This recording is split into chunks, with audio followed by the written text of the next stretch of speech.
hoje nós vamos falar aí sobre a crucificação, né? Naquela sequência da última semana do ministério terreno de Jesus Cristo. E uma das coisas que eu tenho chamado a sua atenção é sobre o propósito, né? Exatamente todas as coisas relacionadas à vida, em especial o ministério terreno de Jesus, tudo tinha um propósito, nada acontece por um acaso, né? A vontade soberana do Senhor é cumprida rigorosamente em todos os detalhes e todas as situações para a honra e glória do Senhor. Então, quando nós olhamos para as Escrituras, buscamos a harmonia entre os evangelhos e toda a Bíblia de um modo geral, nós vemos aí esse propósito de Deus sendo cumprido rigorosamente e nada acontecendo assim sem um motivo específico, sem um porquê, certo? Hoje, então, nós vamos tratar, ou pelo menos iniciar aí sobre a crucificação. São vários temas interessantes, né, nesse momento. E eu convido você, então, a abrir aí inicialmente em Mateus capítulo 27, do verso 33 em diante, que vai falar justamente da crucificação do Senhor Jesus Cristo. Tá certo? Enquanto você abre aí, né, vamos ainda dar as boas-vindas aí aos irmãos que estão ainda se manifestando aqui, a Cecílio Fernando, também a Day, o Alex, que Deus abençoe todos vocês aí. Mateus 27, eu vou ler aqui então do verso 33 em diante e vou chamando já a sua atenção aí para algumas características, tá bom? Então vamos lá. E chegando a um lugar chamado Gólgota, que significa lugar de caveira, deram-lhe a beber vinho com fel, mas ele, provando, não o quis beber. Depois de o crucificarem, repartiram entre si as suas vestes, tirando a sorte, e assentados ali o guardavam. Nós vemos que cada detalhe desses, irmãos, tem um porquê e o cumprimento, né, de uma profecia ou de um detalhe que já fora sido mencionado no Antigo Testamento. Verso 37. Por cima da sua cabeça puseram escrita a sua acusação. Este é Jesus, o Rei dos Judeus. E foram crucificados com ele 2 ladrões, um à sua direita, outro à sua esquerda. Também nós vamos ver que esses detalhes é cumprimento das profecias anteriores, né? Os que iam passando blasfemavam dele, meneando a cabeça e dizendo: Ó tu que destróis o santuário e em 3 dias o reedificas, salva-te a ti mesmo, se és filho de Deus, e desce da cruz. De igual modo, os principais sacerdotes, com os escribas, anciãos, escarnecendo, diziam: salvou os outros, a si mesmo não pode salvar-se. É rei de Israel. Desce da cruz e creremos nele. Confiou em Deus, pois venha livrá-lo agora, se de fato lhe quer bem, porque disse: sou filho de Deus. E os mesmos impropérios lhe diziam também os ladrões que haviam sido crucificados com ele. Desde a hora sexta, né, então lembre aí que a contagem do dia, nós já falamos disso, né? Para o judeu, o dia começa no pôr do sol, então durante a noite você tem as vigílias da noite. São 4 vigílias de 4 horas, assim que eles contam. E o dia, a cada hora, ao nascer do sol. Então, das 6 às 7, 7 horas primeira hora, 8 horas segunda hora, 9 horas terceira hora. 10, 11, 12. Nós temos aí a sexta hora, tá certo? Então, desde a hora sexta até a hora nona, então do meio-dia até as 3 da tarde, houve trevas sobre a terra. Por volta da hora nona, então você tem meio-dia, é a hora sexta, né? Então 1 da tarde, 2 da tarde, 3 da tarde, a hora nona, clamou Jesus em alta voz dizendo: Eli, Eli, lama sabachthani. O que quer dizer? Deus meu, por que me desamparastes? E alguns dos que estavam dali estavam ouvindo isso e diziam: ele chama por Elias. E logo um deles correu a buscar uma esponja e, tendo embebido de vinagre, colocado na ponta de um caniço, deu-lhe a beber. Os outros, porém, diziam: Deixa, vejamos se Elias vem salvá-lo.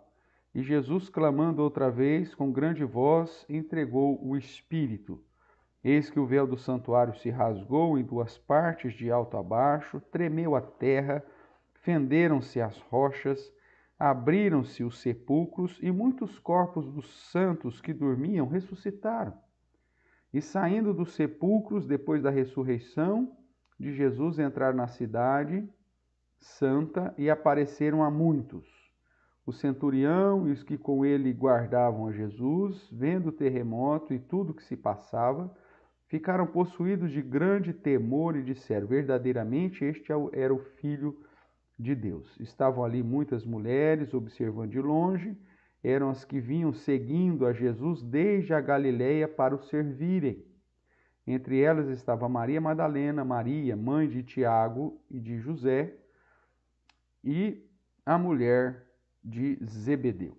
Ok, irmãos? Então essa é a primeira leitura que nós observamos aí. Nos textos paralelos, né? Marcos capítulo 15, do verso 22 em diante, também nos apresenta essa situação do lugar da caveira, o Gólgota, o fato de terem dado a ele beber vinho com mirra, né? A ideia aqui de Mateus, né? Vinho com fel, né? Mas a ideia de algo amargo. O repartir das vestes, da acusação, o rei dos judeus. E aqui em Marcos 15, o verso 27, ele já acrescenta uma dessas questões das profecias. O verso 27 de Marcos vai dizer assim: com ele crucificaram 2 ladrões, um à sua direita e outro à sua esquerda. E cumpriu-se a escritura que diz: com malfeitores foi contado, certo? Aí depois nós vemos toda a questão também das pessoas que passavam ali com os impropérios, né, com as maldições, os xingamentos e tudo mais. E os insultos. Mais uma vez, marca o horário, aqui no verso 33, chegada a hora sexta, houve trevas sobre a terra até a hora nona. E aí ele registra no verso 34, se você observar aqui no verso 46 de Mateus, é dito, ó, por volta da hora nona, clamou Jesus em alta voz, dizendo: Eli, Eli, lama sabachthani. A ideia de ser em hebraico, né? E Marcos, capítulo 15, verso 34, põe Eloi, ou Eloi, lama sabachthani, que também é uma variação e já uma relação entre o hebraico e o aramaico, tá certo? Mas o significado é o mesmo, Deus meu, por que me desamparaste? Essa aqui é uma das palavras da cruz, né? Mais gera discussão, ou na verdade, não vou dizer discussão, mas gera um falso entendimento, né? Até por não buscar essa harmonia dos evangelhos, de que Deus abandonou Jesus na cruz. E nós vamos ver que essa situação era uma situação impossível, porque ele e o Pai são um, né? Se há essa divisão de separação dentro da triunidade, né? O Deus trino, que 3 pessoas mais um só Deus, se há uma divisão no sentido de separação e abandono de uma das partes, nós estamos criando aqui um problema sério, né? Teologicamente falando, porque eles são um, não tem como, essa é a ideia. A ideia da trindade, ela não existe sem a unidade das 3 pessoas. Então, veja a dificuldade que essa doutrina traz, mas é uma doutrina que desde muito cedo já foi ensinado até mesmo entre os protestantes, né? E que se perpetua, então já com todo um amarrio, olha, porque Jesus estava levando de fato a ira, né, do nosso pecado sobre Deus, isso é verdade, e que Deus então virou as costas para ele, porque ele estava ali com o peso do pecado de toda a humanidade. Isso aí já é mentira, porque Jesus não pagou o preço de toda a humanidade, mas certamente você já ouviu alguma coisa nesse sentido. Nós vamos estudar aqui no momento propício para isso, tá? Mas olhando para as Escrituras de um modo geral, nós vamos ver que essa crença do abandono, né, de Deus, Deus Pai ao Deus Filho, isso é impossível acontecer. E se de fato aconteceu, então nós temos um problema sério aqui, que a teologia, infelizmente, acaba causando quando define dessa forma e que passa desapercebido, mas mostra Jesus como sendo uma pessoa distinta da Trindade, porque ele foi abandonado, né, por Deus. Então não é nesse sentido, nós vamos ver daqui a pouquinho. Marcos ainda vai dizer sobre a questão do vinagre na ponta do caniço, né? As pessoas aí tentando entender o que estava acontecendo, vendo essa questão de Elias, né? Também o registro do véu do santuário se rasgando, e lembrando que esse termo véu aqui é um termo que não passa a ideia, né, da cortina, mas alguns historiadores dizem que, pra você ter uma ideia, para se fazer esse véu aqui, era uma geração inteira, trabalho de 50, 60, 70 anos para terminar esse véu aqui. Então uma família começava e não via terminar, né? Uma pessoa começava e não via terminar daquela família. E a grossura, geralmente, que os historiadores falam, é a grossura de um palmo fechado, né? Quase 8 a 10 centímetros. Então é véu, um modo muito, acaba nos conduzindo a pensar aí naquele questão fininha, né? Aquele mosquiteiro, né? Aquele véuzinho mosquiteiro. Não, não era isso, era uma cortina extremamente tecida ali, né, grandiosa, impossível humanamente falando em se rasgar, e ainda mais de cima a baixo, né? Você pega de baixo para cima, então você pode dizer, alguém puxou e rasgou. Não, de cima a baixo refere-se, ou de alto a baixo, refere-se a esse poder e simbólico, né, que Deus, Jesus, abrindo o novo caminho ao Santo dos Santos. Então, tudo isso é fantástico aqui a gente estudar, né? E aí os romanos reconhecem que ele era filho de Deus, né? E aí cita também as mulheres que estavam acompanhando. Maria Madalena, Maria mãe de Tiago, o menor, e de José, que é a Maria mãe de Jesus, né? Lembrando que ela teve outros filhos, Tiago, né?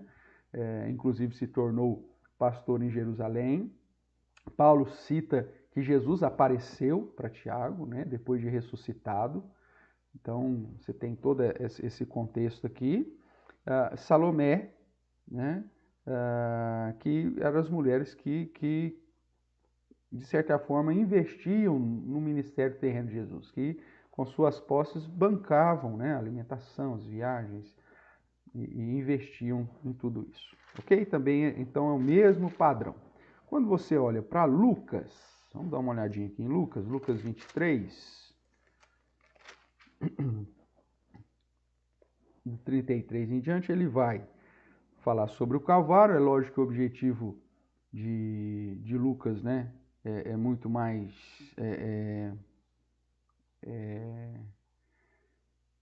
para o não judeu, né? Então ele vai trazer algumas questões aí relacionadas a todo o processo, e ele acrescenta aqui vários detalhes, principalmente nas chamadas palavras de Jesus Cristo na cruz, né? Então, verso 33, quando chegar ao lugar chamado Calvário, que Mateus e Marcos classificam aqui com o termo hebraico, o crucificaram, bem como os malfeitores, um à direita e outro à esquerda, e Jesus dizia, Pai, perdoa-lhes, porque não sabem o que fazem. Então, essa questão dele rogar pelas pessoas também é um cumprimento profético, né? Porque ele vai rogar pelos seus opositores, por aqueles que se levantaram contra ele.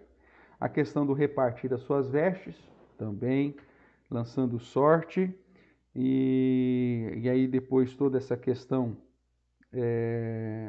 das injúrias, né? A questão do vinagre, a questão da condenação, este é o rei dos judeus, e aí Lucas nos traz o detalhe da diferença dos malfeitores, um insultando, e aí depois um reconhecendo, né, Jesus aí como o Messias. Então um dizia, salva-te a ti mesmo e a nós também, enquanto o outro diz, não ao menos temes a Deus, estando sob igual sentença, nós, na verdade, com justiça, recebemos o castigo dos nossos atos, mas este nenhum mal fez. E acrescentou Jesus, lembra-te de mim quando vieres no teu reino. Então ele considera Jesus como rei, considera Jesus como Messias, essa é a ideia, e Jesus então já garante a certeza da sua salvação. Da mesma forma, do verso 44 em diante, é dito que da hora sexta, escurecendo o céu, houve trevas sobre a terra, até a hora nona, né? Rasgou-se pelo meio o véu do santuário, e Jesus entregou, o seu espírito expirou. O centurião reconhece que ele era filho de Deus e também registra as mulheres que estavam seguindo, uma vez que a maioria dos discípulos haviam fugido, com exceção de João, né, que vai ser mencionado aí como aquele que recebe a incumbência de cuidar das mulheres, em especial de Maria. Então vamos lá, João 19, nós temos também a crucificação a partir do verso 17, e aí João vai dizer que ele foi carregando a sua cruz, o lugar chamado Calvário, Gólgota em hebraico, crucificado ao lado de dois, né? Ele não cita, são malfeitores, né? Diz também da acusação, que é Jesus, o Nazareno, o rei dos judeus. Os judeus leram esse título porque o lugar em que Jesus foi crucificado era perto da cidade, estava escrito em hebraico, latim e grego, e os principais sacerdotes não escreva rei dos judeus, sim que ele disse, sou o rei dos judeus. Pilatos falou, está escrito, pronto, acabou, é isso mesmo. Os soldados crucificaram, tomaram as suas vestes, dividiram, até o fato da túnica não ter costura, irmãos, isso é um cumprimento profético, né? Então o verso 24 vai dizer assim, ó, João 19, 24, disseram, pois, uns aos outros, não a rasguemos, mas lancemos sorte sobre ela, para ver a quem caberá. Para se cumprir a escritura, vai dizer João, repartiram entre si as minhas vestes, e sobre a minha túnica lançaram sortes. Assim, pois, fizeram os soldados. E junto à cruz estava a mãe de Jesus, e a irmã dela, e Maria, mulher de Clopas, Maria Madalena. E vendo Jesus, a sua mãe, e junto a ela o discípulo amado, que é uma referência ao próprio João, disse, mulher, eis aí o teu filho. E depois disse ao discípulo, eis aí a tua mãe. E dessa hora em diante o discípulo a tomou para casa. Questão do cuidado e tudo mais, a gente vai falar alguma coisa sobre isso. Depois vendo Jesus que tudo já estava consumado, para se cumprir a Escritura. Veja que João dá essa ênfase, né? Para se cumprir a Escritura, para se cumprir a Escritura. Ele disse, tenho sede. Estava ali um vaso cheio de vinagre. Embeberam de vinagre uma esponja e fixando num caniço de sopro lhe chegaram à boca. Quando, pois, Jesus tomou o vinagre, disse, está consumado. Inclinando a cabeça, rendeu o espírito. Ok? Essa semana eu não fui atrás para ver, né, irmãos, se realmente era, mas a Heloísa, o Samuel e tal, me mostraram um videozinho sobre alguém falando por que estaria ali um vaso cheio de vinagre com caniço, né? E alguém então sugere que era o modo que, quando se ia para algum lugar para suprir as suas necessidades, então se levava lá um balde com vinagre, e esse caniço era justamente um instrumento para utilizar para higienização, né? Após a pessoa, então, defecar. E aí era o que tinha lá e o que foi usado. Isso aponta ainda mais para a humilhação, né, de Cristo e tal. Não sei se historicamente isso tem algum amparo, mas estou citando aqui, é uma situação até para você pesquisar e ver se é isso mesmo, né? Se for, faz dessa situação uma situação muito mais horrenda, né? Uma situação muito mais humilhante, mais terrível, nesse contexto da crucificação de Jesus. Mas vamos lá, vamos aqui para o nosso slide agora. Nós já vimos de um modo geral aí os textos, né, os paralelos dos textos aí. Então vamos lá, eu quero chamar a sua atenção. Desde a semana passada nós começamos a falar sobre a traição, o julgamento, vimos que estava cheio de erros, abusos, manipulações, então Jesus foi entregue para ser crucificado. Lembrando que os judeus o condenaram à morte, só que não puderam aplicar a pena de morte por apedrejamento, porque estavam sob o domínio romano, e aí então levam até Pilatos, que, ameaçado pelos próprios judeus de receber aí um processo de traição a César, se vê então impelido, mesmo sem achar culpa nenhuma em Cristo, de o condenar à pena de morte, à crucificação. Agora, o que isso significa, né? O ser crucificado, o modo aí, né? Nós vemos que é o cumprimento, então, de um modo bem vivo nas Escrituras, da vontade de Deus em relação a essa situação aí. Nós temos um primeiro texto que eu gostaria de mencionar com vocês, lá de Deuteronômio, que obviamente não tem uma relação com a cruz propriamente, mas aponta, né? Quando lá em Deuteronômio 21, verso 22,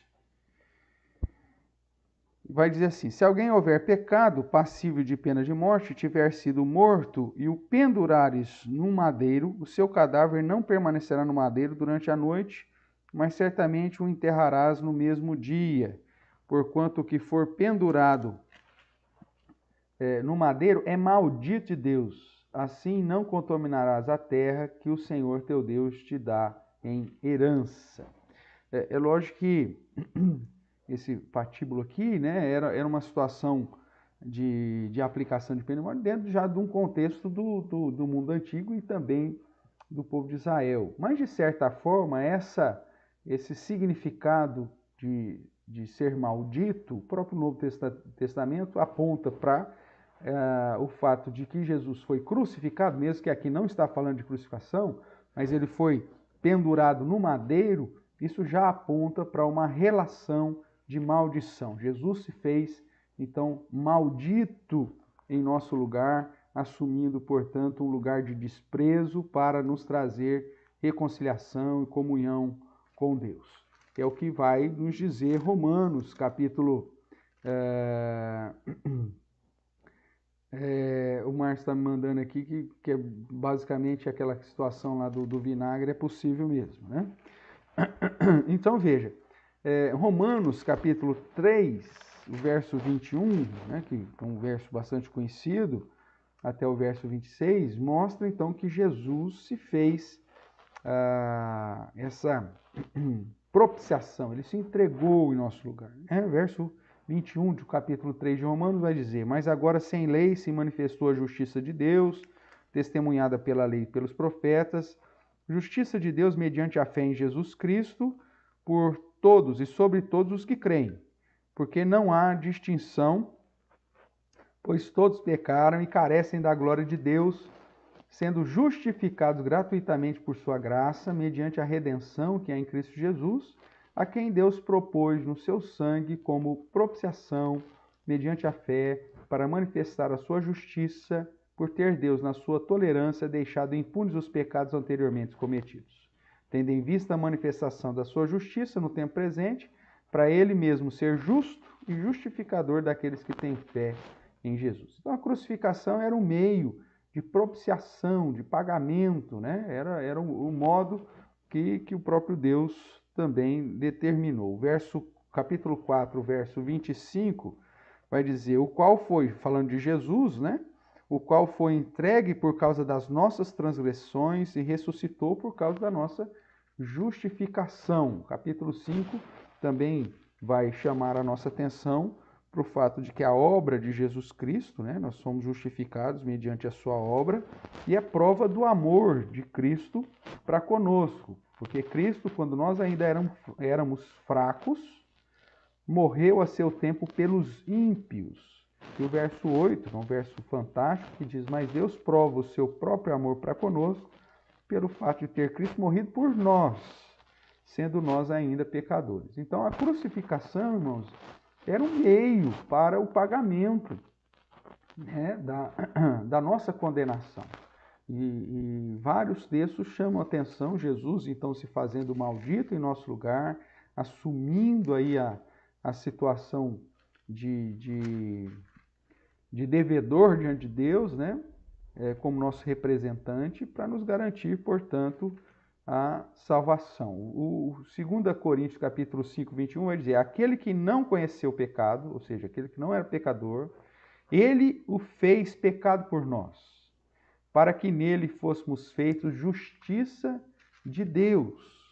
Então, a crucificação, portanto, sempre esteve nos planos de Deus como meio para o pagamento da dívida, né, que o nosso erro, o nosso pecado, o pecado que recebemos e herdamos de Adão, gerava essa separação,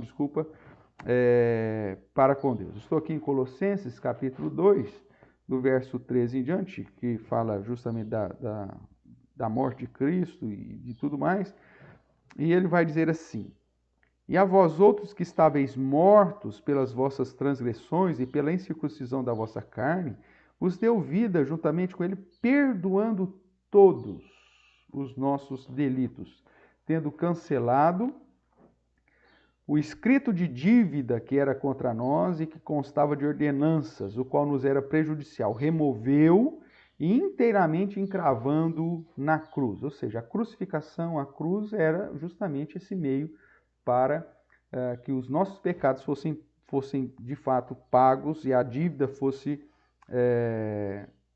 paga pelo Senhor, né? E despojando os principados e potestades, publicamente os expôs ao desprezo, triunfando deles na cruz. Então nós vemos aí essa ideia de que a crucificação fazia parte dos planos de Deus. Por mais horrenda, né, que ela pareça, e de fato tudo isso estava nos planos justamente para que através da obra de Jesus Cristo nós fôssemos reconciliados com o Pai e tivéssemos a salvação. Voltando um pouquinho para os evangelhos, nós vamos ver aqui em Marcos capítulo 10, no verso 45, nos diz assim, pois o próprio Filho do Homem não veio para ser servido, mas veio para servir e dar a sua vida em resgate de muitos. Então veja, já estava no plano, já estava no propósito, a cruz era necessária, né? É lógico que Jesus, eu brinco, né? Eu digo, não é um kamikaze, não veio, né, como para suicídio, né, vamos assim dizer.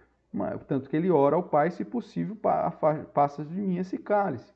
Mas ele sabia que o pagamento pelo pecado seria algo terrível e ele se voluntariou, né? Ele mesmo entregou a sua vida para depois reassumi-la, ele vai dizer isso. Então, tudo isso fazia parte desse plano de redenção do nosso Senhor. A cruz era necessário.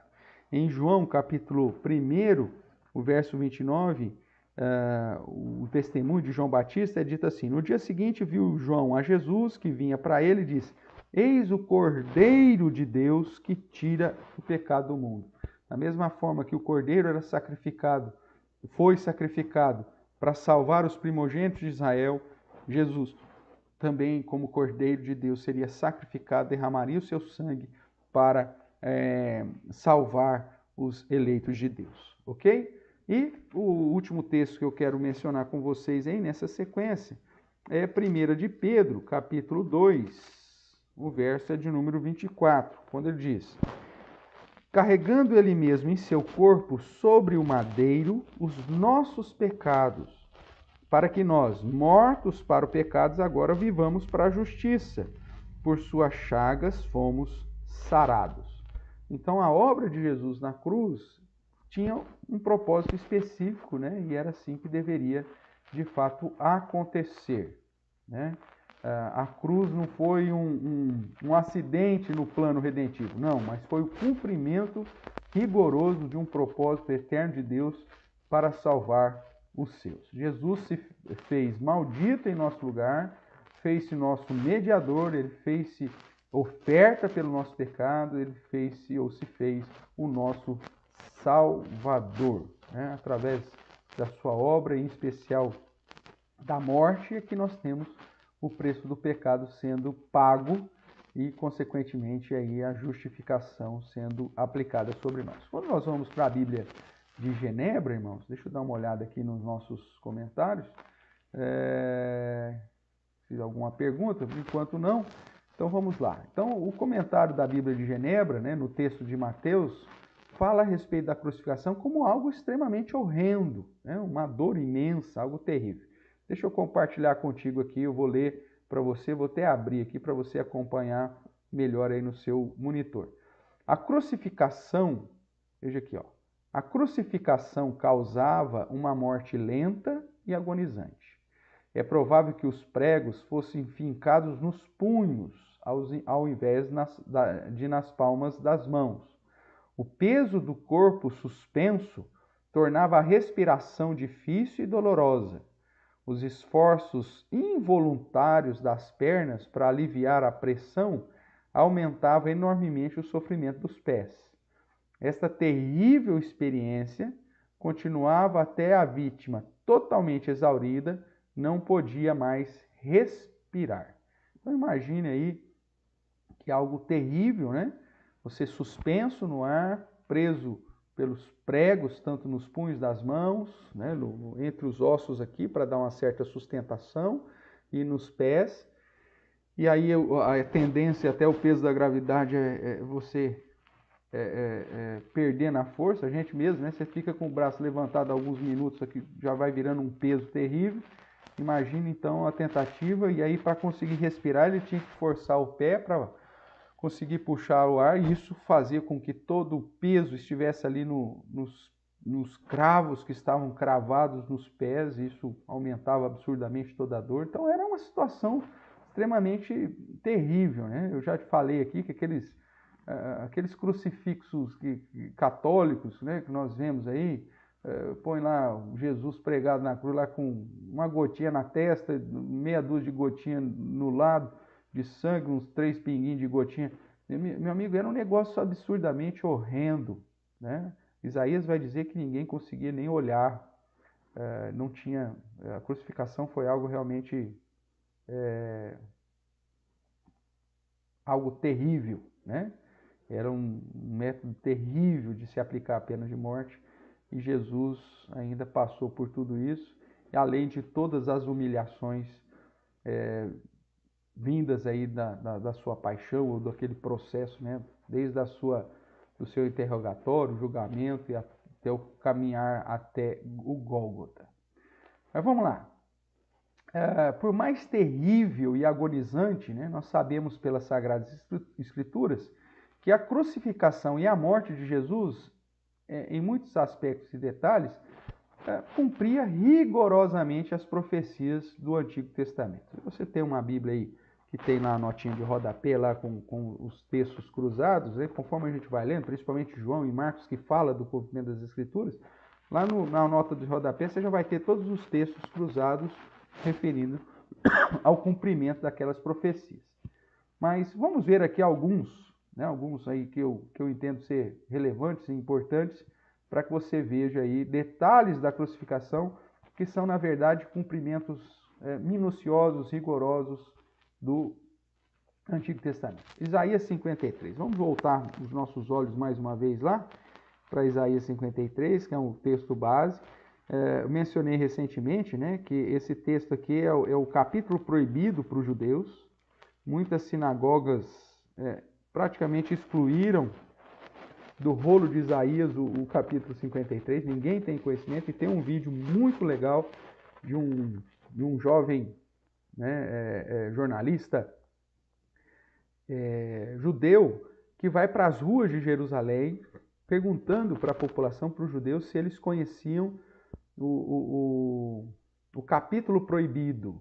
E aí eles leem ali nas ruas de Jerusalém o texto aqui de Isaías 53, e aí o repórter pergunta, pelo que você leu aqui, pelas características que é dado aqui, quem que na história sofreu tudo isso que está escrito aqui? E aí as pessoas falam, olha, o Jesus, o profeta Jesus, alguns vão dizer. E aí o repórter diz, então, se Jesus cumpriu rigorosamente, passou por tudo aquilo que está escrito aqui nesse capítulo, então ele é o Messias. Aí as pessoas ficam admiradas, né? Então nós vemos detalhes aí preciosos que 600 anos antes da crucificação é dito sobre como seria, né? Tão horrendo seria esse sofrimento de Jesus Cristo. Então ele vai dizer que ele era desprezado, mais rejeitado entre os homens, era desprezado, não fizemos caso, ele levou sobre si nossas enfermidades, nossas dores, ele foi traspassado pelas nossas transgressões, moídos pela nossa iniquidade. No verso 7, ele foi oprimido, humilhado, mas não abriu a boca. Como cordeiro foi levado ao matadouro, e como ovelha muda perante os seus tosqueadores, ele não abriu a boca. Por juízo opressor foi arrebatado, a sua linhagem, quem dela cogitou? Quem falou que ele era da linha de Davi, né? Porquanto foi cortado da terra dos viventes, por causa da transgressão do meu povo, foi ele ferido. Aí veja, designaram-lhe a sepultura com os perversos, mas o rico esteve na sua morte. Falando até de José de Arimateia, que depois concede a ele um lugar de sepulcro, né? Posto que nunca fez injustiça, nem dolo se achou em sua boca. Todavia o Senhor agradou em moê-lo, fazendo enfermar, e quando der ele a sua alma como oferta pelo pecado, verá a sua posteridade e prolongará os seus dias, e a vontade do Senhor prosperará na sua mão. Ele verá o fruto do penoso trabalho da sua alma, ficará satisfeito. O meu servo, o justo, com o seu conhecimento justificará muitos, porque as iniquidades deles levará sobre si. Por isso eu lhe darei muitos como a sua parte, e com os poderosos repartirá ele os despojos, porquanto derramou a sua alma na morte, foi contado com os transgressores, a ideia lá de morrer entre os transgressores. Contudo, levou sobre si o pecado de muitos, e pelos transgressores intercedeu. Então, voltando àquela pergunta lá do presbítero Clodoaldo, da semana passada, né? Pastor, Jesus fala, perdoa, Pai, perdoa, porque não sabe o que faz. É o cumprimento dessa parte aqui, pelos transgressores intercedeu. Então, mostrando detalhes preciosos aí da crucificação. Um outro texto que a gente pode fazer, vamos fazer algumas comparações, né? Então vamos ver aqui, primeiramente Mateus 27, abra sua Bíblia lá. Mateus capítulo 27, verso 34. Deram-lhe a beber vinho com fel, mas ele, provando, não o quis beber, né? E depois lá deram um vinagre, né? Deixa eu ver aqui. Verso 48. Logo um deles correu buscar uma esponja, e tendo-a embebido de vinagre, colocado na ponta um caniço, deu-lhe a beber. E aí quando você vai lá para o Salmo 69, veja que tem muitas coisas nos Salmos, né, relacionadas às questões messiânicas, e às vezes embutidas em Salmos, alguns versos simplesmente, mas que apontam para realidades do cumprimento profético sobre o Salvador. O caso aqui do Salmo 69, foi o título que deram, Lamento do Messias, né? aponta justamente para essa situação. E lá, aqui, melhor dizendo, aqui, né, vários detalhes são apresentados sobre a situação do próprio sofrimento do Messias, tá certo? E lá no verso 21, é dito assim, verso 21 de Salmo 69. Por alimento me deram fel, e na minha sede me deram a beber vinagre. Então, tudo isso já apontando para detalhes minuciosos também do sofrimento de Jesus Cristo, ok? Uma vez que é o lamento do Messias, é lógico que dentro do cântico, da poesia de Davi, né, inspirado por Deus, revela isso aqui na sua poesia, mas que já aponta para um detalhe específico da crucificação, né? A ideia do sejam riscados do livro dos vivos e não tenham registro com justos, a ideia do livro dos vivos aqui é diferente do livro da vida, né? O livro dos vivos aqui foi retirado dos vivos, ou ele morreu.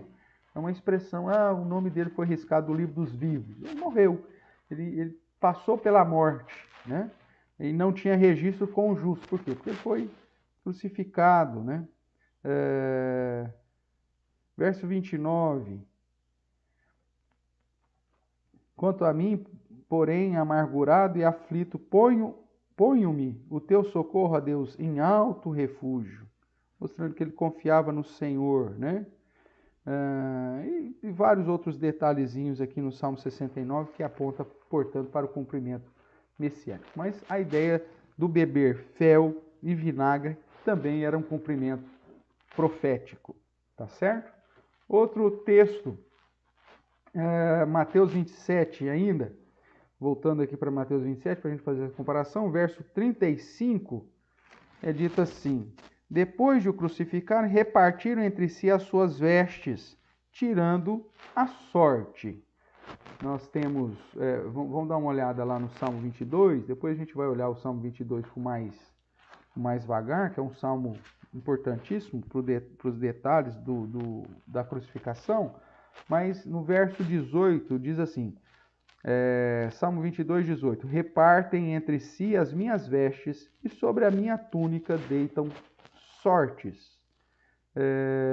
Então veja, cumprimento profético até os detalhes de rasgar as vestes, de tirar sorte da túnica, e João explica que é porque era uma túnica sem costura, um negócio, né, para não trazer prejuízo para aquele pano, eles deitam sorte para ver quem que ficam com aquilo.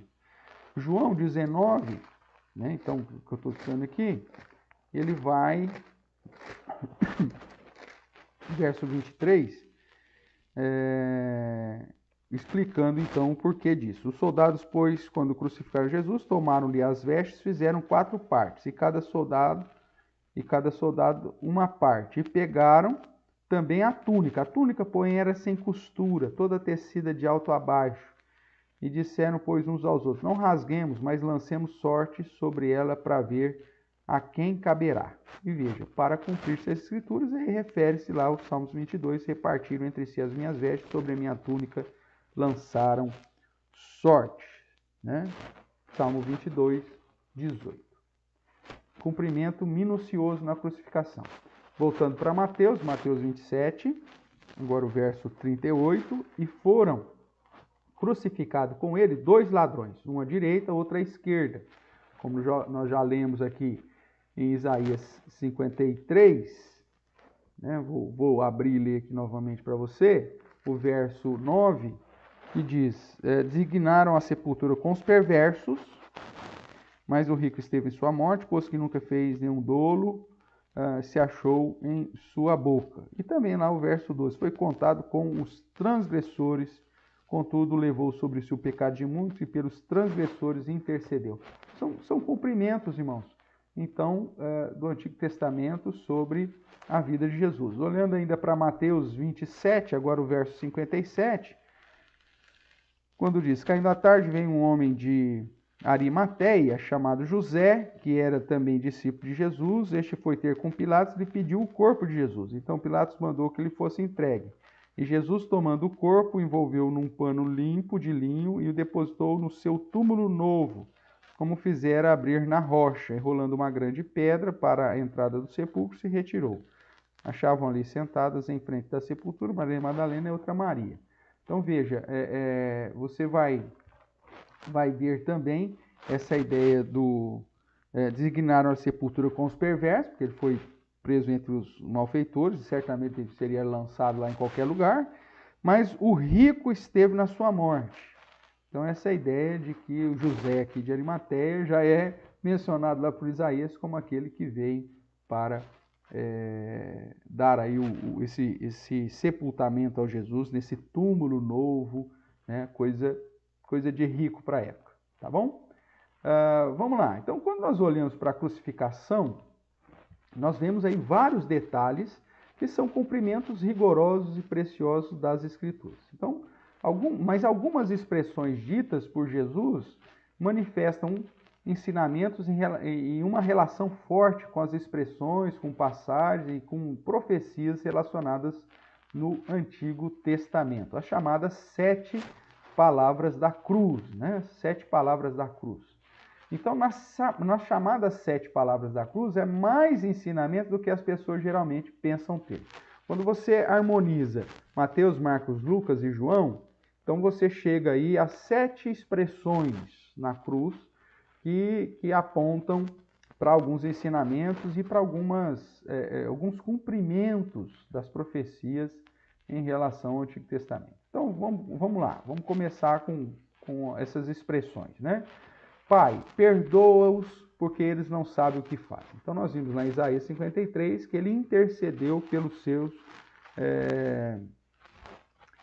pelos transgressores. Isaías 53, o final do verso 12, né, vai dizer: contudo levou sobre si o pecado de muitos e pelos transgressores intercedeu. Então, ele assim cumpre. Essa primeira palavra de Cristo na cruz aponta para isso. E aqui está a relação, então, que nós prometemos aí responder lá para o presbítero Clodoaldo, tá bom? Vamos lá também. Em verdade eu te digo hoje, estarás comigo no paraíso, né? Então, você tem a ideia do cumprimento de Jesus como rei. Veja que o ladrão, que a expressão ladrão aqui, na verdade, era malfeitor mesmo, né? Não significava ser ladrão no sentido de ter roubado nada, mas apontava muito mais para o malfeitor na visão do Império Romano, porque eram judeus que muitas vezes se levantavam contra o Império Romano para libertar Israel do Império Romano, e por isso era contado entre os malfeitores e era passivo de pena de morte, porque era condenados por traição contra Roma, por traição contra César, contra o imperador, porque queriam a independência de Israel. A maioria deles estava ligado à questão religiosa e estavam aguardando o Messias como aquele que viria para libertar Israel de todos os impérios e constituir um império, então, sobre todas as nações.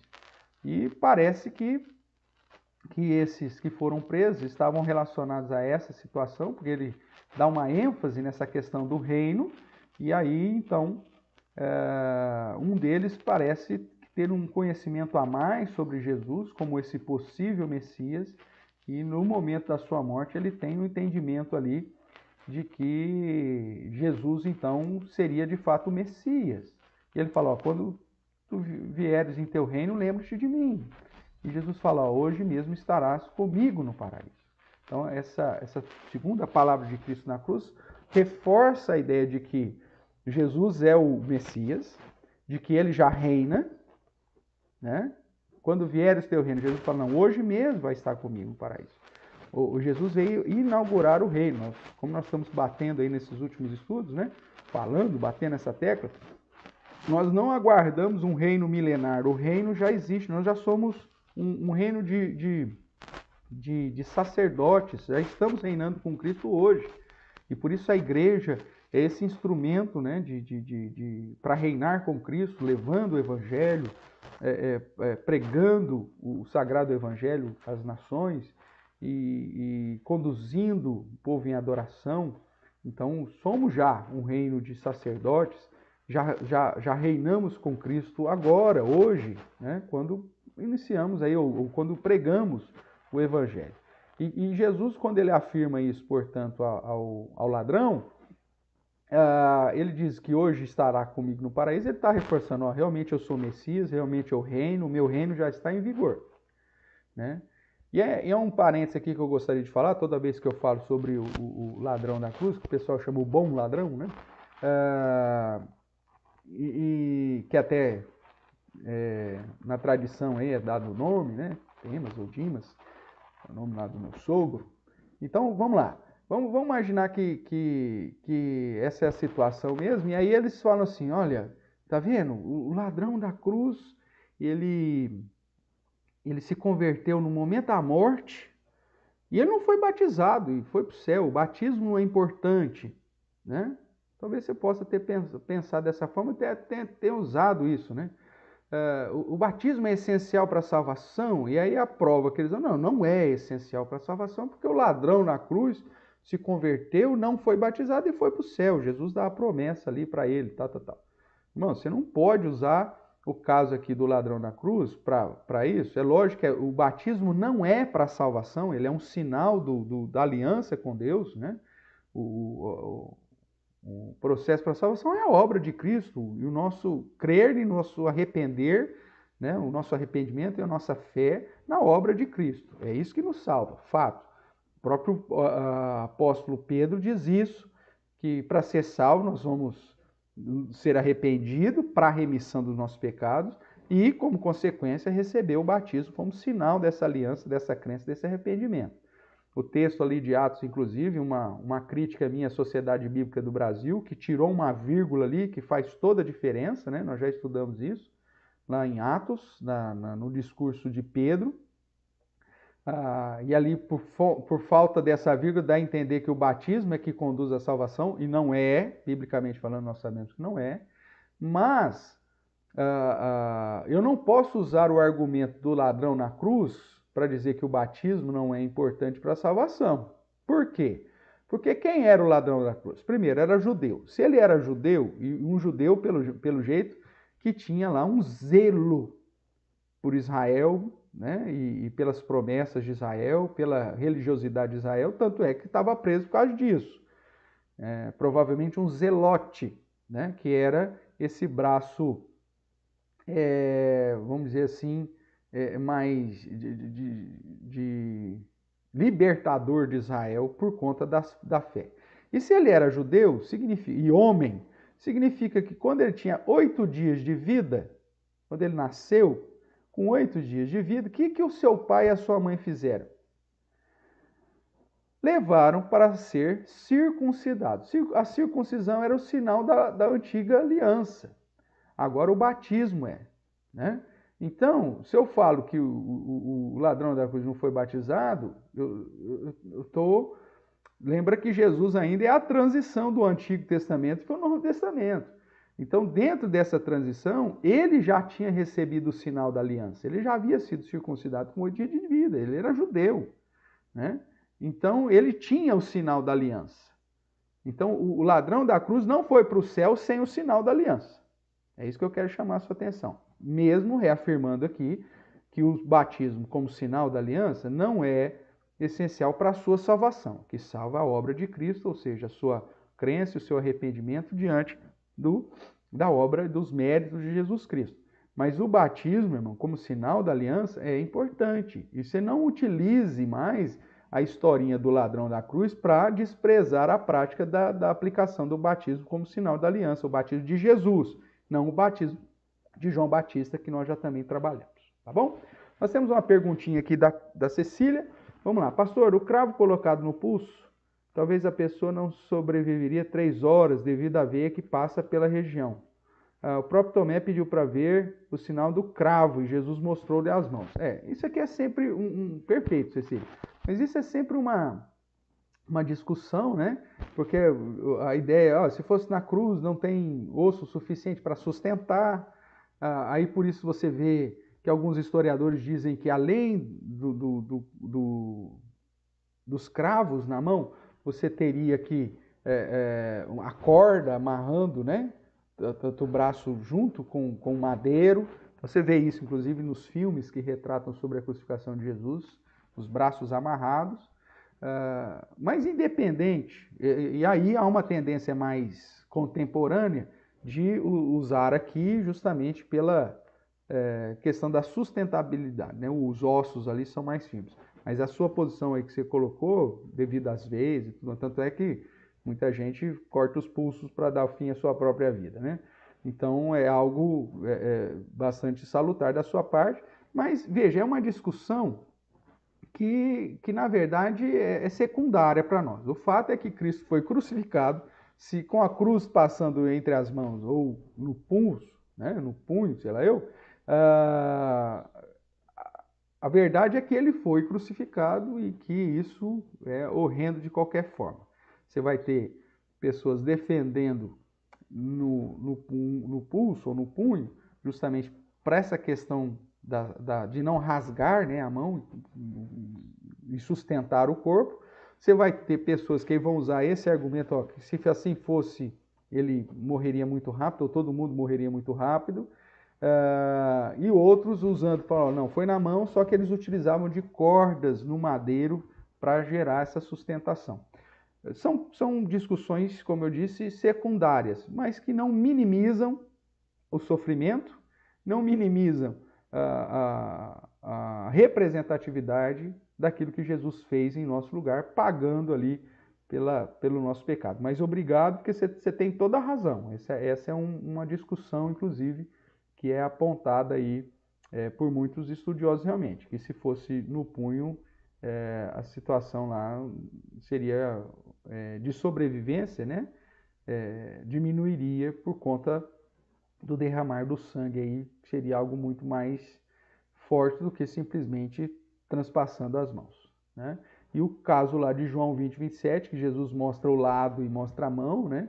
Apontando aí para a crucificação, também reforça essa possibilidade. Mas, como eu disse, são situações secundárias que não diminuem em nada o sofrimento, né? E a questão agonizante, terrível da crucificação. Mas perfeito, Cecília. Obrigado aí pela participação, para pelo menos trazer esse outro lado aí para a discussão também. Obrigado. Mas vamos lá, irmãos. Então nós estamos a segunda palavra de Jesus na cruz, onde ele já dá reforçando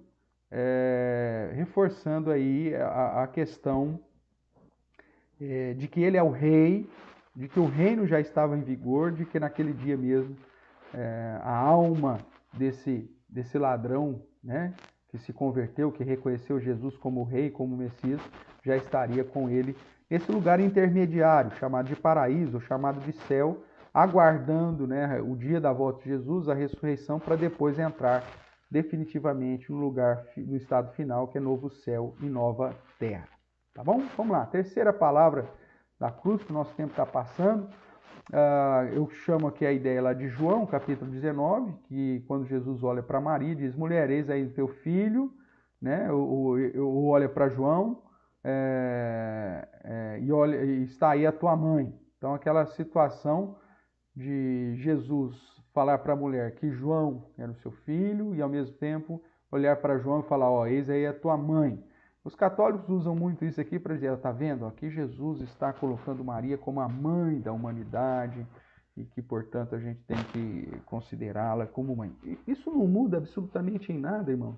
A obra de Cristo. Jesus é o nosso Salvador, Ele é o Redentor. Maria só foi um instrumento de Deus para o cumprimento profético da encarnação de Cristo por meio de uma virgem, né? Nós temos vários indícios bíblicos que apontam que depois Maria teve a sua vida normal, teve outros filhos. O próprio texto que lemos aqui fala de Tiago, né? Seu filho, José, Judas também, e irmãs que Jesus teve, mesmo com aquela mudança muitas vezes do grego, né? Dizendo, são palavras que podem se referir a primos, mas a grande questão é que era de fato irmãos mesmo. E aí a pergunta, então por que Jesus não fala para Tiago, não fala para Judas, não fala para José ficar com Maria? Porque até aquele momento os irmãos de Jesus não estavam reconhecendo Jesus como Messias. Né? O texto depois vai dizer, o texto lá de 1 Coríntios 15, que Jesus apareceu depois, no período da ressurreição, onde ele fica 40 dias aparecendo para um monte de gente, ressuscitado, ele aparece para Tiago. E ali, então, Tiago, de certa forma, assume, né, esse compromisso com o próprio Cristo e se torna até uma pessoa importante na liderança, né, o pastor ali na igreja de Jerusalém, e escreve a carta, né, de Tiago. E Judas, a carta de Judas também refere-se a esse meio-irmão de Jesus. Mas naquele momento, os irmãos não estão envolvidos no ministério terreno de Jesus.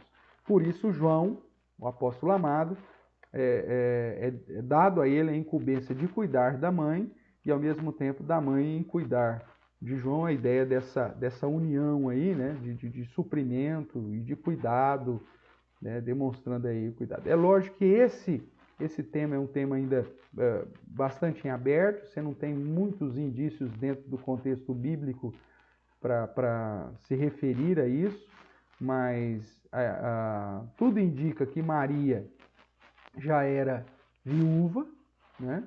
Então há todo um cuidado do Antigo Testamento em relação às viúvas, e provavelmente Jesus aqui está simplesmente demonstrando essa graça, essa misericórdia, esse cuidado, né, em preservação da sua mãe, da manutenção, do sustento da sua mãe, e designando o João aí para cuidar dela e vice-versa. Tá bom?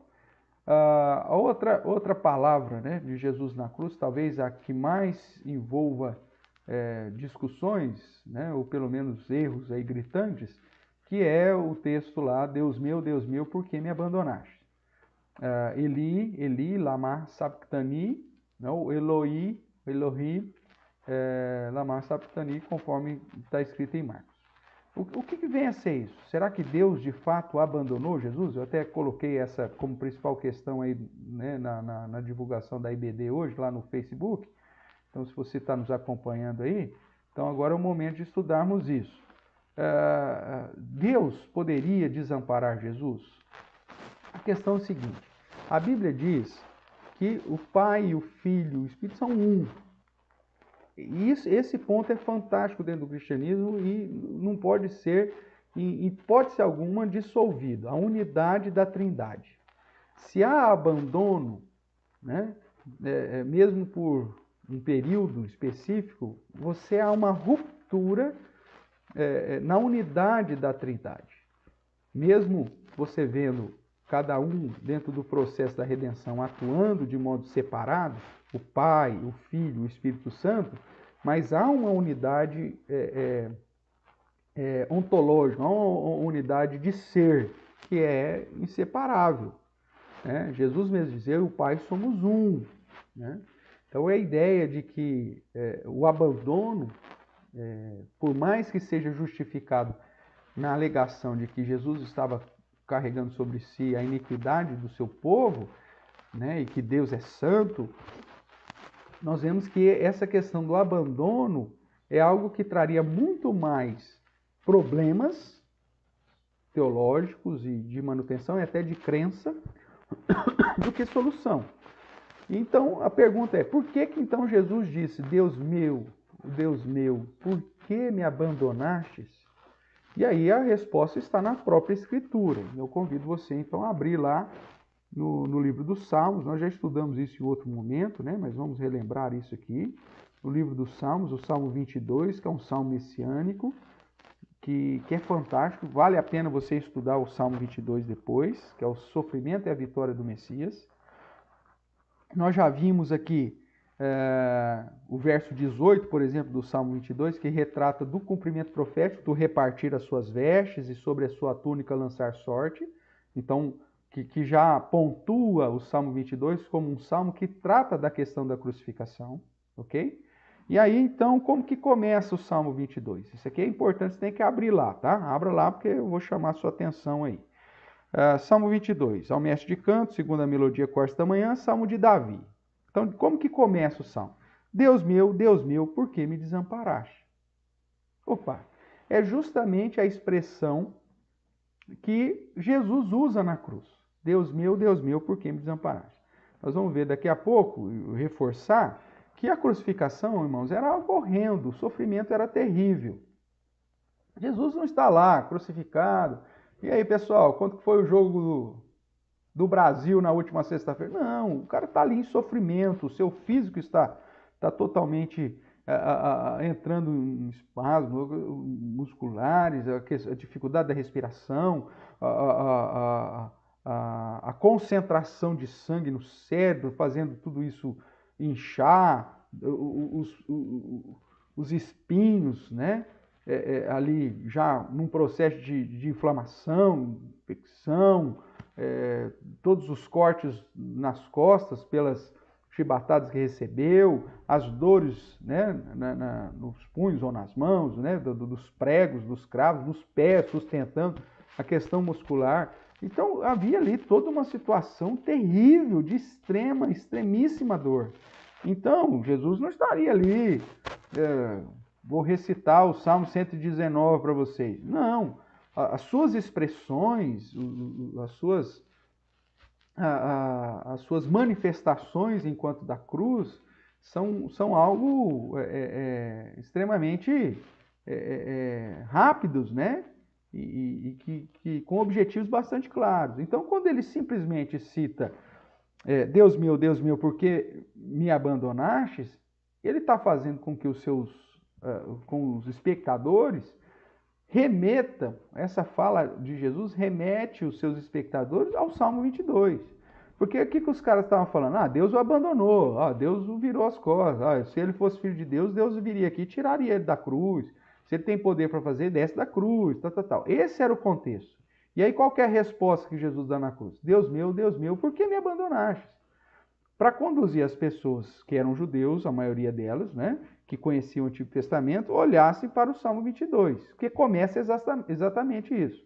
Lembrando que na época, o livro dos Salmos, essa divisão por versículos, né, não existia, então simplesmente cita-se. E aí, dentro de uma cultura onde a tradição oral ainda era muito forte, apesar já da escrita, mas a tradição oral era muito forte, falar Deus meu, por que me abandonaste? É simplesmente, gente, olhe lá para o Salmo 22. E vamos ver aqui o que diz o Salmo 22. Vamos ver se aqui refere-se de fato ao abandono de Jesus, né? Eu vou depois colocar isso no slide para você, mas já vou citar. Verso 1 então. Deus meu, por que me abandonaste? Porque se acham longe da minha salvação as palavras do meu bramido. Deus meu, clamo de ti, não me responde, também de noite, porém não tenho sossego. Contudo, tu és santo, entronizado entre os louvores de Israel. Nossos pais confiaram em ti, e confiaram e os livraste. A ti clamaram e se livraram, confiaram em ti e não foram confundidos. Mas eu sou verme e não homem, vergonha, opróbrio dos homens e desprezado para o povo. Isso aqui não é a essência, mas é aquela situação. Ele estava sendo considerado um nada. Todos os que me veem zombam de mim, afrouxam os lábios e meneiam as cabeças. Veja que o texto dos evangelhos diz que o povo passava, porque era próximo da entrada da cidade, então o povo passava, olhava, zombava, falava, insultavam e meneavam a cabeça, né, dizendo, meu Deus, olha aí o cara que falou que era isso, era aquilo, tá aí e tal. E aí o verso 8, confiou no Senhor, livre-o, salve-o, pois nele tem prazer. Esse era o questionamento. Contudo, tu és quem me fez nascer, me preservaste, estando eu ainda no seio da minha mãe. Refere-se à perseguição de Herodes, quando Jesus então é levado por José e Maria, dentro da indicação do próprio sonho, lá, da revelação de Deus, para preservar desde quando Jesus era bebezinho. A ti me entreguei desde o meu nascimento, desde o ventre da minha mãe, tu és o meu Deus, referindo-se ao nascimento virginal de Cristo e à encarnação sobrenatural. Não te distancies de mim, porque a tribulação está próxima e não há quem me acuda. mostra que a angústia de Jesus lá no Getsêmani. Muitos touros me cercam, fortes touros de Bazã me rodeiam, os ímpios. Isso aqui é sinônimo de ímpio. Contra mim abrem a boca, como faz o leão que despedaça e ruge. Derramei-me como água, e todos os meus ossos se desconjuntaram.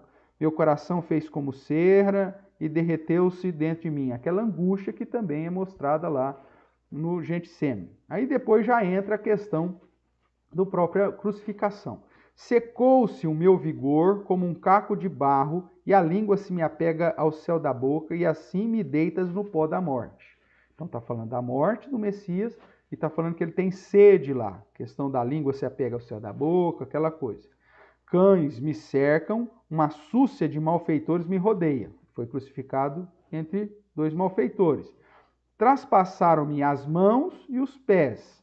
Então, essa é a ideia da crucificação. Posso contar todos os meus ossos, eles estão me olhando e encarando em mim. A ideia do sofrimento, né? E aponta também para o fato de que Cristo não teria nenhum osso quebrado. Verso 18. Reparte entre si as minhas vestes, sobre a minha túnica deitam sortes. Rigorosamente isso aconteceu. Agora veja o verso 19 sobre o abandono de Deus. Ele diz assim: Tu, porém, Senhor, não te afastes de mim. Força minha, apressa-te em socorrer. Então, ele clama para que Deus o socorra. Aí o verso 24 vai responder. Mas vamos no 20 aqui. Livra a minha alma da espada e das presas do cão a minha vida. Salva-me das falsas do leão e do chifre dos búfalos. Sim, tu me respondes. Ou seja, Deus não deixa Jesus sem resposta. Verso 22. A meus irmãos declarei o teu nome, cantar-te-ei louvores no meio da congregação. Vós que temeis o Senhor, louvai-o, glorificai-o, vós todos a descendência de Jacó, reverenciai vós todos, posteridade de Israel. Verso 24. Veja, o verso 1 do Salmo 22 diz: Deus meu, por que me desamparar? É uma pergunta retórica e que mostra, no decorrer do Salmo, que Deus o ouviu e que Deus não o abandonou. Verso 24. Pois não desprezou, nem abominou a dor do aflito, e nem ocultou dele o rosto. O Salmo está dizendo que aquela pergunta de Jesus na cruz, Deus meu, por que me desamparaste? Na verdade, é para dizer que Deus não o havia abandonado e que tudo que ele estava passando fazia parte do propósito, fazia parte do plano de Deus. Então, ele não desprezou, não abominou a dor do aflito, nem ocultou dele o rosto. Sabe aquela história, Deus virou o rosto para Jesus? Não, a Bíblia está dizendo que Deus não ocultou dele o rosto. Verso 24 ainda, mas o ouviu quando lhe gritou por socorro. Então, no momento da cruz, Deus estava aplicando a sua ira sobre Cristo, Cristo estava pagando pelo preço do pecado, mas o próprio Pai não o abandonou, estava com Cristo, porque ele com Cristo e o Espírito são um. Eles estavam juntos, porque o plano da redenção é feito pelo Deus triuno. Né?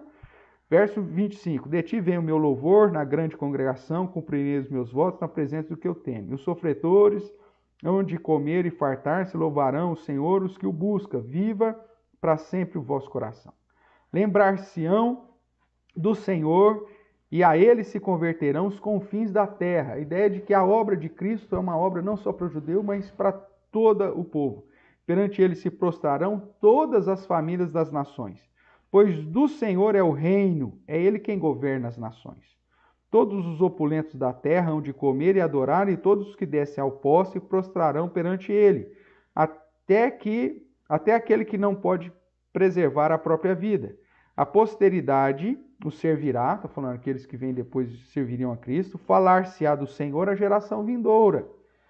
Hão de vir e anunciar a justiça dele, aquilo que ele fez na cruz, ao povo que há de nascer, que somos nós. Contarão que foi ele quem o fez. Esse termo aqui, contarão que foi ele quem fez, é a ideia, contarão que ele consumou, contarão que ele realizou. Por isso que antes de entregar o Espírito, Jesus fala, está feito, está consumado, já fiz. Essa é a ideia.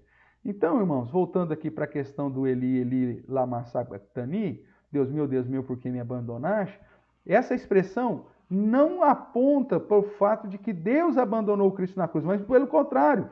Essa expressão de Jesus, que indica o Salmo 22, aponta que Deus não o abandonou, que Deus não o desprezou, nem abominou, nem ocultou dele o rosto, mas o ouviu quando lhe gritou por socorro. Deus estava ali fortalecendo o próprio Cristo para passar por toda aquela situação. Isso é fantástico, porque veja qual que é o problema teológico de dizer que Deus abandonou Jesus na cruz. Se Deus abandonou Jesus na cruz por causa do pecado, por que ele não me abandonaria por causa do meu pecado? Eu que sou miserável, pecador. Só que a promessa é daqueles que, aquele que o Pai deu a Jesus, de modo nenhum lançarei fora, nunca jamais o abandonarei. Esse é o foco. Então, do mesmo modo que Deus não abandonou nem Cristo na cruz, não ocultou dele o rosto, mas o acudiu quando ele gritou por socorro, estava com ele, fortalecendo para o cumprimento da sua obra, Jesus também vai permanecer sempre comigo e nunca, nunca, nada, jamais, né? Me retirará das mãos do Senhor. Ele nunca jamais me abandonará. Essa é a promessa que é dada lá para Josué e que o autor aos Hebreus vai dizer que é uma promessa para mim e uma promessa para você que crê em Jesus Cristo. Outra palavra da cruz, nós estamos aí já no finalzinho da nossa aula, tenho sede. Nós já vimos que inclusive aqui no Salmo 22 diz que a sua boca então secaria, né? Secou-se o meu vigor como um caco de barro e a língua se me apega ao céu da boca. Então a ideia de que ele também teria sede, essa ideia aí que refere-se também à situação da própria crucificação, tá certo? Está consumado, é o final do verso do Salmo 22. Ao povo que há o povo que há de nascer contarão que foi ele quem o fez, foi ele quem consumou, foi ele que realizou. Então, está consumado é o final do Salmo 22. E a última expressão está em Lucas, pois em tuas mãos entrego o meu espírito, né? Que também aponta para vários textos messiânicos do Antigo Testamento. Tá certo? Aí nós temos então as 7 palavras da cruz. Para pontuar aí agora no slide para você, né, a questão e reforçar, Pai, por que me desamparaste? Então vamos lá. Existe uma tradição que afirma que realmente Deus abandonara Jesus na cruz devido à sua ira, à totalidade do pecado que Jesus estava carregando naquele momento, e que Deus havia virado o rosto e por isso houve trevas sobre a terra. Mas será que é isso que a Bíblia diz? Não é. Nós não podemos negar que a ira de Deus estava sobre Cristo, Deus agradou em moê-lo, isso é fato, Isaías vai dizer, que Jesus carregava sobre si todas as nossas iniquidades, as nossas enfermidades, né, o nosso pecado, que foi um momento inigualável, espiritual e fisicamente falando, mas isto significa que Deus abandonou Jesus na cruz? Não, né? No Salmo 22, nós vemos que começa dizendo, Deus meu, por que me desamparaste? Mas é uma pergunta retórica. E o Salmo de Davi certamente expressa o sofrimento, a tamanha angústia que o conduz a questionar pelo desespero e pedir socorro ao Pai.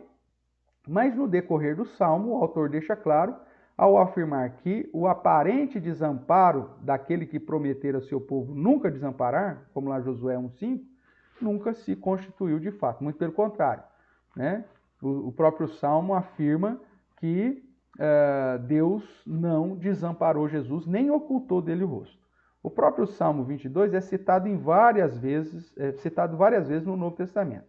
Mateus 27, né, esses textos todos que nós lemos, João 19, e o próprio texto de Hebreus 2,12. Esse aqui nós não lemos, eu vou fazer essa leitura aqui para você. Hebreus 2, verso 12, vai dizer assim...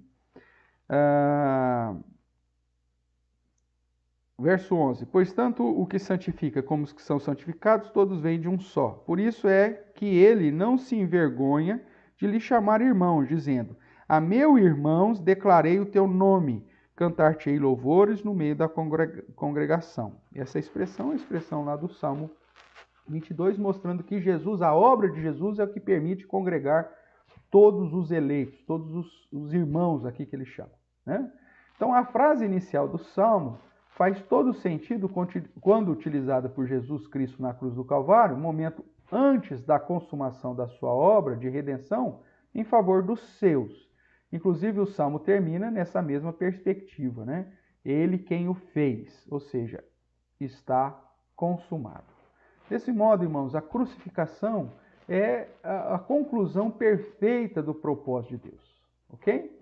Incrivelmente, a frase de questionamento do início do Salmo e nos lábios de Jesus nos conduz a pensar que Deus, de fato, teria abandonado seu filho na cruz e, comumente, ouvimos que tal postura fora inevitável, decorrente de Cristo estar levando sobre si o peso da maldição pelo pecado. Isso não soa bem ao confrontarmos com o verso 24 do mesmo Salmo, que afirma que Deus não desprezou, não abominou a dor do aflito, nem ocultou dele o rosto, mas ouviu quando ele gritou por socorro. Deus e Jesus e o Espírito Santo são um, eles não podem abandonar um ao outro. Então Deus nunca desamparou Jesus. Isso significaria dividir o indivisível. Eu e o Pai somos um. Então isso limitaria Deus e impediria de aplicar a sua justiça. Isso criaria aí um ponto cego, um buraco negro em nossa fé, pois se Deus não suportou a maldição do pecado sobre Jesus, desamparando, o que impediria Deus de me desamparar por conta do meu próprio pecado? Não é verdade? Mas a promessa do Senhor é que nunca ninguém vai arrebatar das mãos de Jesus aqueles que o Pai lhe entregou, tá certo? Então a frase de Davi demonstra nossa pequenez em pensar que em alguns momentos na vida parece que estamos sozinhos, mas sabemos que não é verdade, e o Salmo afirma isso depois. Você que foi alcançado pela graça do Senhor, trazido pelo Pai até Jesus, creu nele, Jesus te promete nunca te desamparar, nunca te abandonar. Mas ele te dá a promessa que vai te ressuscitar no último dia. Voltando aqui para o texto de Jesus ainda, o grito sufocante de Jesus, quando estava sendo ali imolado, conduz todo e qualquer conhecedor das Escrituras ao Salmo 22, que no seu corpo, né, no Salmo inteiro, deixa claro que apesar de grande e terrível sofrimento que Jesus passou em nosso lugar, o sofrimento vicário de Cristo, Deus não o desamparou, apesar do aparente desamparo anunciado pela multidão. Nesse sentido, confiemos na promessa do Senhor, dada primeiramente a Josué, nunca te abandonarei, né? E aplicada sobre todos os crentes na interpretação do autor da carta aos Hebreus, no capítulo 13, que eu vou ler aqui também para você. Hebreus capítulo 13, versos 5 e 6. Seja a vossa vida sem avareza, contentai-vos com as coisas que tendes, porque ele tem dito, de maneira alguma te deixarei, nunca jamais te abandonarei. Essa promessa foi dada a Josué e o autor aos Hebreus, inspirado pelo Espírito Santo, aplica-se a todos os crentes. Verso 6 vai dizer: assim, afirmemos confiantemente, o Senhor é o meu auxílio, não temerei. O que me poderá fazer o homem?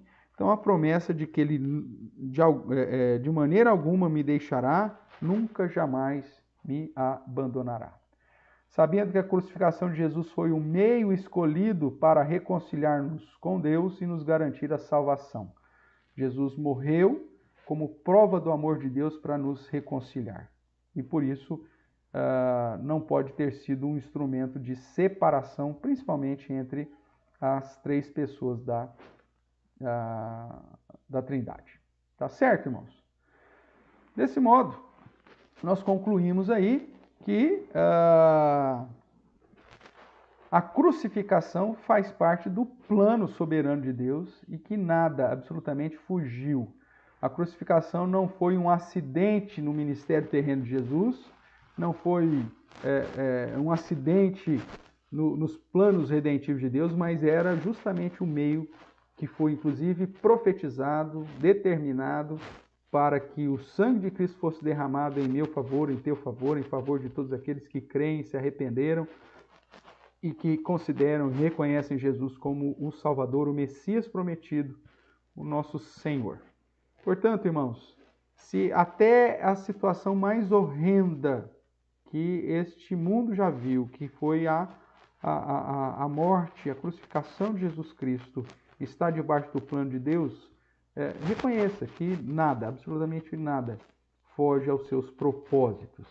E que se o sofrimento de Cristo, que foi terrível, tremendo, serve, como diz as cartas gerais, para que nós também suportemos as nossas lutas, os nossos sofrimentos, sabendo que Deus esteve com Cristo, vai estar conosco, e que o sofrimento da era presente, como diz Paulo, não pode ser comparado à grandeza e à glória que está para ser revelada, que você possa ter um coração agradecido, confiante, dependente do Senhor, na certeza de que Deus, já em Cristo Jesus, levou sobre si todas as nossas iniquidades, a nossa enfermidade no sentido das consequências eternas do pecado sobre a nossa vida e nos garantiu a vida eterna.